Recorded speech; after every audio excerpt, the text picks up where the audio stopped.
آج وقت کا قانون آ رہا ہے تو کون آواز اٹھا رہا ہے؟ چلو یہ چھوڑ دو، بلڈوزر کی سیاست اور بلڈوزر کے ذریعے انصاف کرنے کی یہ جو پہل کی، کوشش کی، بلڈوزروں کو لے جا کر مدھیہ پردیش میں گھر گرا دیے، بلڈوزرز کو لے جا کر دلی میں مسجد کو شہید کر دیے، بلڈوزر کو لے جا کر یو پی کے کئی شہروں میں، گاؤں میں مدرسوں کو اور گھروں کو. رکن اسمبلی جناب احمد بلالہ صاحب، محمود حسین انجینئر صاحب، حاجی عبدالحمید صاحب، فیصل صاحب، تفسیر صاحب اور مجلس اتحاد المسلمین کے امیدوار عتیق احمد خان صاحب کے حق میں دستبردار ہونے والے شیخ محبوب صاحب، سننے والے بزرگوں، نوجوان ساتھیوں اور گھروں میں بیٹھ کر سننے والی میری عزت مآب پردہ نشین ماں اور بہنوں، انتخابات اور انتخابی سرگرمیاں اپنی آخری مراحل میں ہے. کل کا ایک دن اور پرسوں 5 بجے انتخابی سرگرمیاں اپنے اختتام پر آئیں گی اور مہاراشٹرا کی عوام اپنے پسند کے امیدوار کا انتخاب کرے گی اور اس انتخاب میں کامیاب ہونے والے اپنے حلقے کے نمائندے بن کر اپنے حلقے کی عوام کے مسائل کی نمائندگی کریں گے. اور آپ نے بھی انتخابی سرگرمیوں کے آغاز سے لے کر آج تک بہت سارے قائدین کے تقاریروں کو سنا، ان کے اعلانات کو سنا، ان کے تیقنات کو سنا، ان کے وعدوں کو سنا. آپ نے مجلس اتحاد المسلمین کے قائدین کے تقاریر کو بھی سنا. مجلس اتحاد المسلمین کے قائدین نے آپ کے سامنے جو رکھنا تھا کھل کر رکھا اور یہ بات بھی ایک حقیقت ہے کہ 15 سال پہلے بھی اس علاقے میں ایسا ہی دھواں تھا جو آج ہے. 15 سال پہلے بھی ایسی ہی بدبو تھی جیسی آج ہے. 15 سال سے مسائل و مشکلات کو جھیلتے ہوئے آپ ہر وقت اس امید کو مرنے نہیں دیتے، اس توقع کو مرنے نہیں دیتے کہ ہماری بستیوں میں بھی خوشحالی آئے گی، ترقی آئے گی، اس دھوئیں سے آزادی ملے گی، اس بدبو سے آزادی ملے گی، صاف شفاف پانی پینے کو ملے گا اور اچھے ٹوائلٹس ملیں گے، بچوں کو پڑھنے کے لیے مدرسے ملیں گے، سکولز ملیں گے، کالجز ملیں گے اور irregular جو بلڈنگ ہے ان کو ریگولرائز کیا جائے گا اور ہماری بستیاں بھی ترقی کریں گی اور ہماری زندگیوں میں بھی خوشحالی آئے گی. تو سوال یہ ہے کہ کیا آپ کی امید آپ کی توقع پر 15 سال سے جو آپ کے درمیان میں ہے، کیا انہوں نے ان دھوؤں کو کم کرنے کی کوئی کوشش کی؟ اس پولیوشن کا خاتمہ کرنے کی کوئی منصوبہ بندی کی؟ کچرا جو برسا برس سے پھینکا جا رہا ہے، اس کچرے کے لیے کوئی منصوبہ بنایا، کوئی پروگرام بنایا؟ اس کچرے کو کم کرنے کا کوئی منصوبہ نہیں۔ اس کچرے کے ذریعے بھی کچھ کام کیا جا سکتا تھا، کیا اس کا کام کے لیے کوئی پلاننگ کی؟ کیا اسکول اور کالجز کے لیے کچھ کیا؟ تو سوال یہ ہے کہ آج آپ کی اتنی بڑی تعداد میں ہمارے جلسوں میں شرکت کرنا، ہمارے سوالات کا جواب دینا، اس بات کی دلیل ہے کہ آپ 15 سال کی کارکردگی سے، خدمت سے مطمئن نہیں ہیں،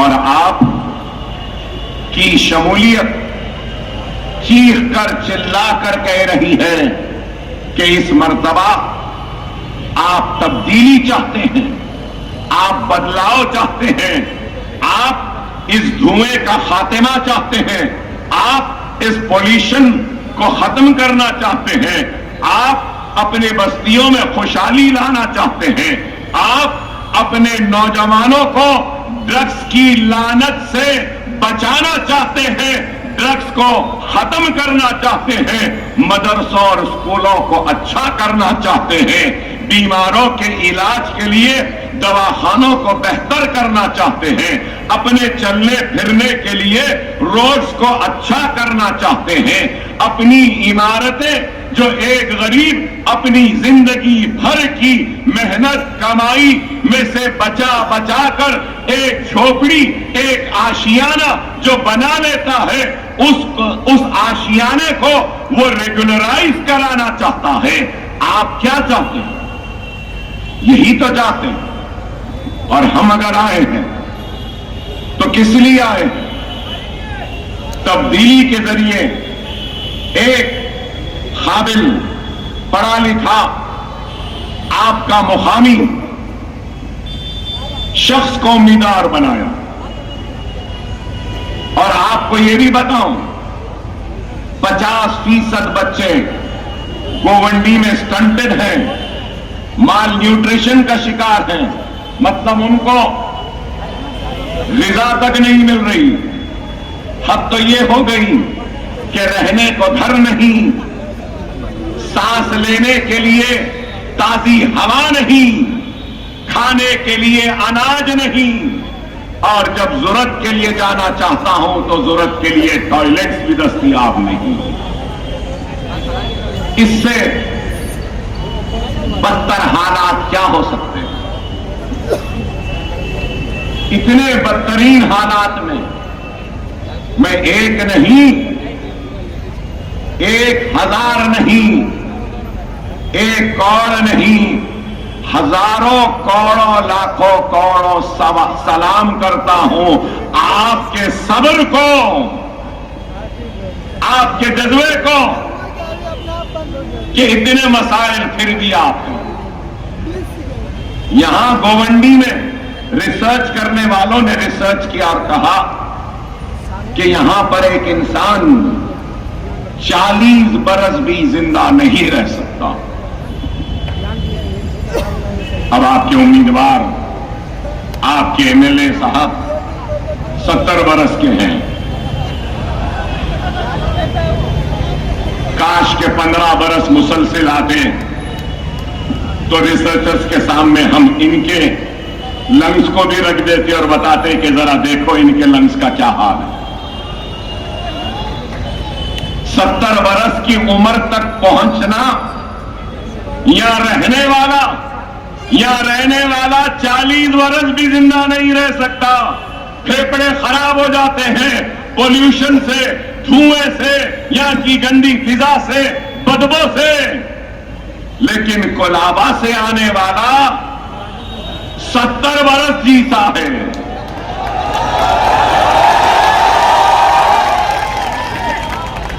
اب 70 برس, آئندہ 5 برس میں 75 برس کے, تو آپ بتاؤ 15 برس میں اگر 10 برس یہاں گزارے ہوتے تو گونڈی کے لوگوں کے پھیپڑوں کی طرح آپ کے بھی پھیپڑے ہو جاتے, مگر نہیں ہوئے. مگر میں کبھی کسی کے لیے غلط نہیں کہوں گا, حق کہہ رہا ہوں. ان کے لیے بھی میں دعا کروں گا کہ اللہ ان کو اور لمبی عمر دے, اللہ ان کو اور صحت دے. مگر اے اللہ ان کو اب ہمارے اوپر مسلط نہ کر. صحیح ہے نا, صحیح ہے نا. ہم کو بدلاؤ چاہیے, تبدیلی چاہیے. اب ایک طرف یہ ہے تو ایک اور ایک آئے ہیں پڑوس سے, اور ایک آئے ہیں پڑوس سے گھڑی کا نشان لے کر آئے ہیں. خود تو کچھ نہیں کر سکتے. ارے گھڑی کس کے ساتھ ہے, کس کے ساتھ ہے؟ گھڑی تو کمل کے ساتھ ہے اور شنڈے سینا کے ساتھ ہے. اب وہ ووٹ نہیں لے سکتے تو ان کو بھیج دیے. اب یہ اپنے دولت کے بلبوتے پر آ کر ٹیبل لگا رہے ہیں, دفتر میں پیسے بانٹ رہے ہیں, اور آپ کے ووٹ کو لے کر نریندر مودی کے دربار میں, نریندر مودی کے قدموں میں, اور آپ کے ووٹوں کا سودا کرنے کے لیے آئے ہیں کہ اگر مودی صاحب آپ اگر ڈائریکٹ جائیں گے تو یہ نہیں دیں گے, میں جاتا ہوں ان کے ووٹ لیتا ہوں, میں جاتا ہوں, سنو, میں جاتا ہوں ان کے ووٹ لیتا ہوں اور وہ ووٹ آپ کو دیتا ہوں, اور اس ووٹ کے ذریعے آپ ای ڈی اور آپ آئی ٹی اور میرے مقدموں کو ختم کر دیں. کیا نہیں ہے؟ کیا یہ آپ کے ذہن میں نہیں ہے؟ اب تیسری بات کیا کہیں گے؟ نہیں, تقسیم نہیں ہونا, بٹیں گے, اور اگر 1 2 3 میں بٹیں گے تو وہ جیت جائیں گے. سمجھ میں نہیں آتا بھائی مجھے, اس الیکشن میں بٹیں گے کٹیں گے بہت چل رہا ہے. مجھے سمجھ میں نہیں آتا کہ کون بانٹ رہا ہے, کون بٹ رہا ہے, کون کاٹ رہا ہے, کون کٹ رہا ہے, یہ نہیں بولتے. ارے میرے بھائی, اگر کسی کے دل میں, کسی کے ذہن میں اگر یہ سوال ہے کہ اگر تقسیم ہوگی تو کوئی اور آ جائے گا, تو ان سب سے کہہ رہا ہوں تقسیم نہ کریں, پتن کے نشان پر بٹن دبائیں, مجلس کو کامیاب کریں اور اپنے امیدوار کو بھیج دیں. 1 نہیں 2 نہیں 3 مرتبہ آپ نے موقع دیا نا,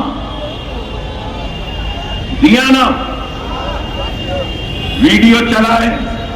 10 سال پہلے اکبر صاحب ایسا بولے, دیکھو بول رہے ہیں, ہاں 10 سال پہلے جو بولا وہ جب صحیح تھا, اب جو کہہ رہا ہوں آج کے حساب سے یہ صحیح ہے. جب تم بال ٹھاکرے سے لڑتے تھے, جب تم شیو سینا سے لڑتے تھے, جب تم ممبئی کے فسادات میں آگے بڑھتے تھے, جب تم ہمارے ساتھی بنتے تھے، لیکن افسوس کہ آج تم جس بال ٹھاکرے سے جب لڑے تھے، آج اسی بال ٹھاکرے کے ساتھ ہاتھ ملا کر کھڑے ہو. یہی شکوہ ہے، یہی شکایت ہے.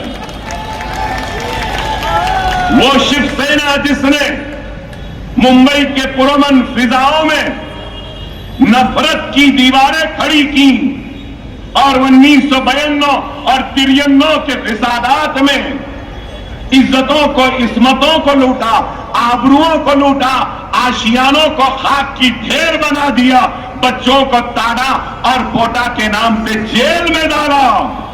900 ہندوستانی، قریب 900 ہندوستانی مرے تھے 92 اور 93 کے فسادات میں. کیا بات غلط ہے میری؟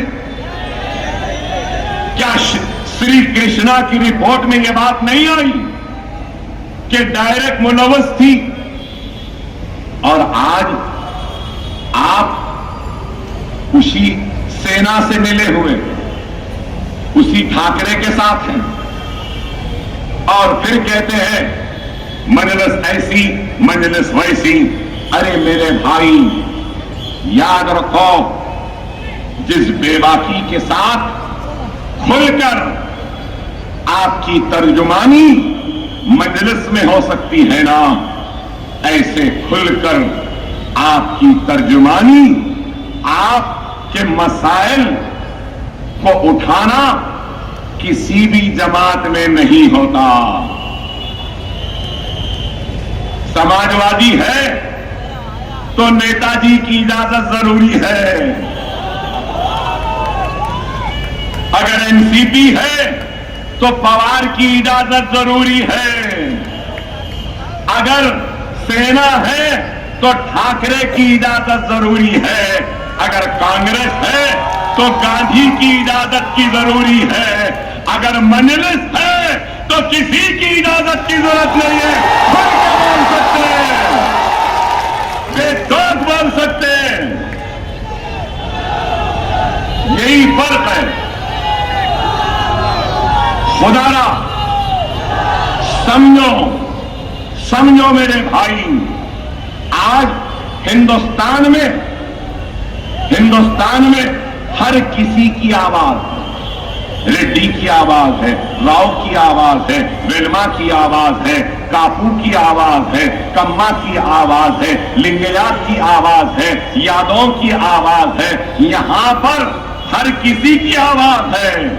ویر ساورکر کی آواز ہے تو گولوارکر کی آئیڈیالوجی اور سوچ کی آواز ہے، تو پھر شیاما پرساد مکھرجی کی سوچ کی آواز ہے، تو کارل مارکسزم اور جو کمیونسٹ ہوتے ہیں ان کی آواز ہے. ارے اس سیاسی شور و غل میں اگر کسی کی آواز نہیں تو آپ کی اور میری، ہماری آواز نہیں. جب تک ہماری آواز نہیں، ہمارا اتحاد نہیں، جب تک ہماری مرکزیت نہیں، ہمارے نمائندے ایوانوں میں نہیں، جب تک ہمارے مسائل پہ کوئی متوجہ نہیں ہوتا میرے بھائی. آج آپ دیکھو، میں 6 وقت کا ایم ایل اے ہوں، 6 وقت، مگر آپ کے سامنے کھڑے ہو کر کہہ رہا ہوں، اب میری عمر 52 سال ہے، 52 ہے، 70 سے پہلے میں بھی چھوڑ دوں گا بھائی. میں 70 میں آیا، چلنا نہیں آ رہا، ٹھسکے لے رہا ہوں، حالے شالے باتیں کر رہا ہوں. اس نوبت تک نہیں آؤں گا، میں ہٹ جاؤں گا اور ایک قابل، جوش مند، ہوش مند، سنجیدہ، ملت کا ڈگ رکھنے والے نوجوان کو اپنے کرسی پہ بٹھا کر ملت کی باغ و دوڑ اس کے ہاتھ پہ لے کر جاؤں. یہ ہے، یہ سوچ ہونی چاہیے، یہ فکر ہونی چاہیے. ہر ایک کو جانا ہے، لیکن جانے سے پہلے سب سے بڑی ذمہ داری ہوتی ہے کہ محفوظ ہاتھوں کی تلاش، نیک اور اخلاص سے بھرے جذبے کی تلاش، نیک نیتی شخص کی تلاش، سب کو ساتھ لے کے چلنے والے کی تلاش، درگزر کر کر چلنے والے کی تلاش، غریب کے درد کو اپنا درد سمجھنے والے کی تلاش، اور غریبوں کے لیے جینے و مرنے کا جذبہ رکھنے والے کی تلاش یہ رہتی ہے۔ لیکن آج اقتدار کا اتنا ہوس، اتنی خواہش کہ پیر خبروں میں ہے، عمر ایسی جگہ پر پہنچ گئی کہ نہ معلوم کہ کب اللہ سے بلاوا آ جائے، لیکن مرتے مرتے بھی کرسی پہ بیٹھنا چاہتے ہیں، مرتے مرتے بھی کرسی کو چھوڑنا نہیں چاہتے۔ میں ویسا نہیں ہوں، میں ویسا نہیں ہوں۔ ہار اور جیت اللہ کے ہاتھ ہے۔ پورے اخلاص سے کام کرو، میں اپنے امیدوار سے کہوں گا، پورے خلوص سے کام کرو، پوری دیانتداری سے کام کرو، پوری ایمانداری سے کام کرو، ان غریبوں کے دکھ کو سمجھو۔ لوگوں نے ان غریبوں کو حسین خواب دکھائے، ہتھیلی میں جنت دکھائے، ارے یہ لوگ آسمان کے تارے نہیں چاہتے، اس سرزمین شیواجی نگر کو جنت بنانا نہیں چاہتے، یہ لوگ کیا چاہتے ہیں؟ اس گندی بو سے چھٹکارا، ڈرگ سے چھٹکارا، اچھا پانی، اچھے اسکول، اچھا مدرسہ، اچھے دواخانے، بچوں کو کھیلنے کودنے کے موقع اور تعلیم یافتہ ہونے کے بعد میں ان کو اچھی نوکری، یہی کام۔ مجلس حکومت سے لڑتی ہے ضرور، ارے یہ ہے نا یہ پورے، میں نام نہیں لوں گا، کانگریس میں سماجوادی سب ہیں، ایم ایل ایز بھی ہیں۔ ارے آج تلنگانہ اسمبلی میں مجلس کے 7 ایم ایل اے، ہمارا بجٹ کیا ہے معلوم آپ کو؟ مائنورٹیز کا 3003 کروڑ۔ میں جب پہلے ایم ایل اے بنا، جب 5 کروڑ تھا، 6 کروڑ تھا، جب فلور لیڈر بنا آندھرا پردیش اسمبلی میں، جب تلنگانہ نہیں بنا تھا، آندھرا ٹوٹا نہیں تھا، ایک تھا۔ تو جب 26 کروڑ کا مائنورٹیز کا بجٹ آیا، کتنا؟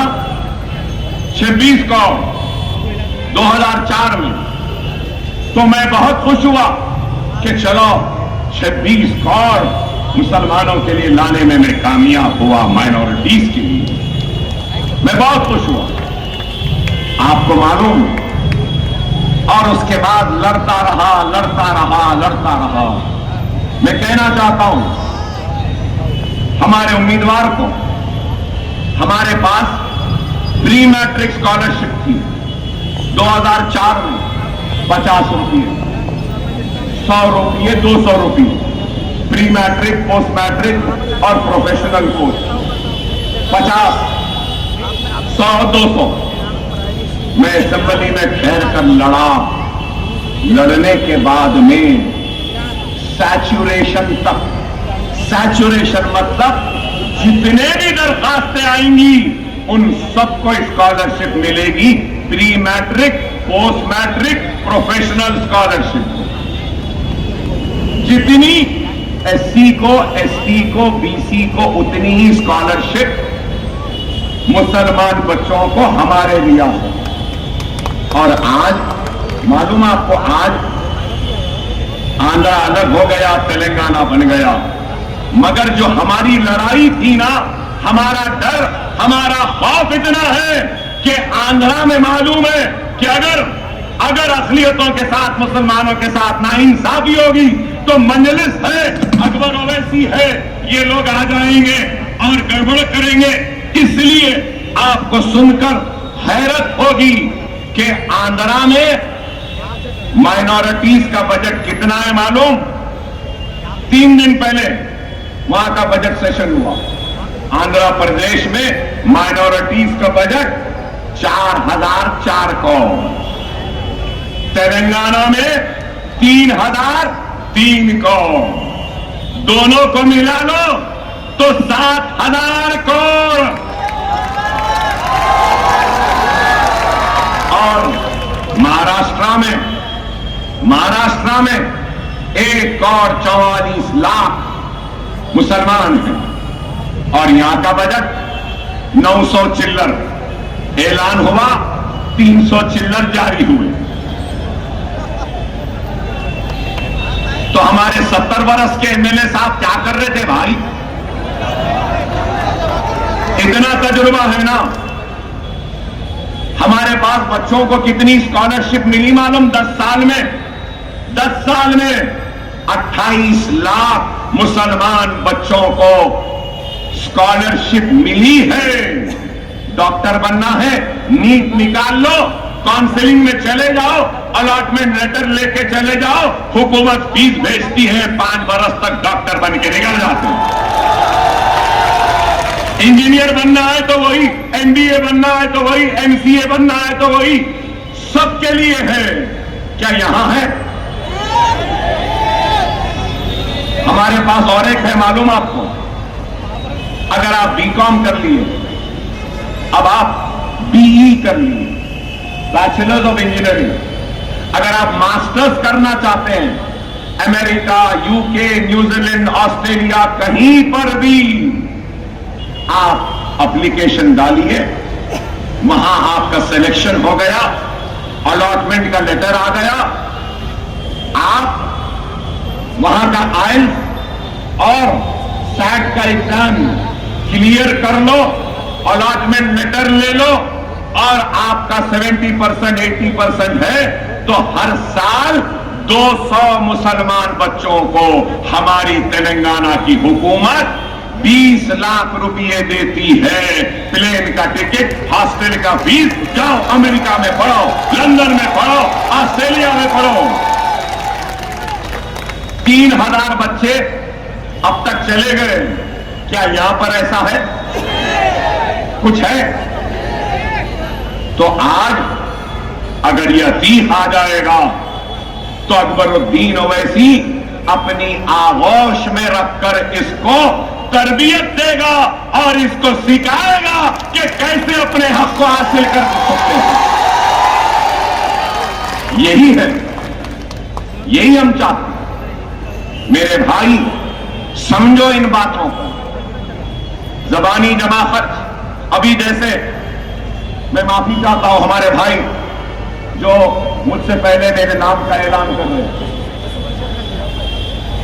کر رہے، معاف کرنا میرے بھائی، میں نے آپ کو کچھ اشعار پڑھنے سے روکا. کیوں روکا میں بولوں؟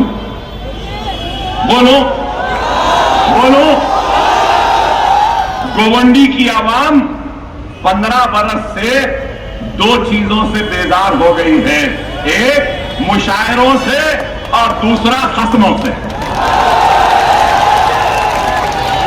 صحیح ہے نا؟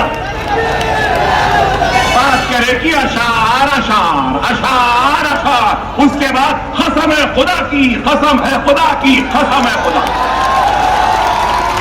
اس لیے بھائی مجلس کو مشاعرہ کرنا نہیں آتا، جھوٹے قسمیں کھانا نہیں آتا، ہم صرف کام کریں گے اور دیانتداری کے ساتھ آپ کے درمیان میں رہیں گے. اس لیے میں نے نہیں بولا.